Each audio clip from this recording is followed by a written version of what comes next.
খবর তোর? আছি বন্ধু, ভালোই আছি। তোর কি খবর?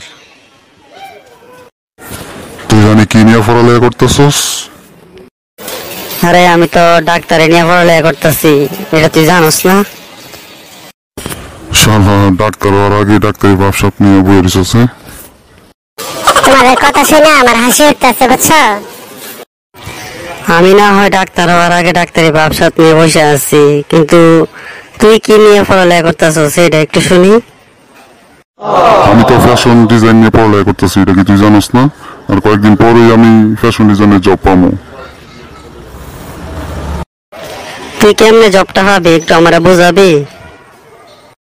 আচ্ছা, তোমরা দুইজনে আমার একটা কথা বলবা। তোমরা দুইজনে যদি সারাদিন ঘোরাফেরা করো, পড়ার লগন খবর নাই, তো কিভাবে তোমরা দুজনে জবটা পাইবা?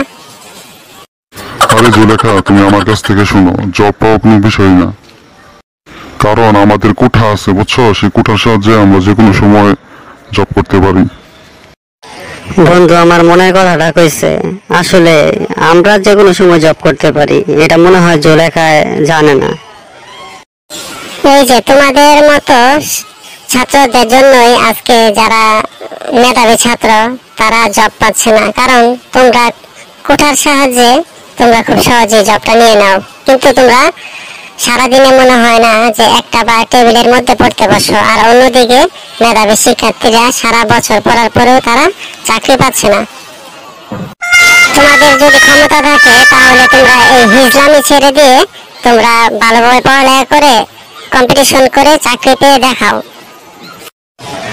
তুমি কিন্তু আমাদেরকে অপমান করতেছো, বুঝছো?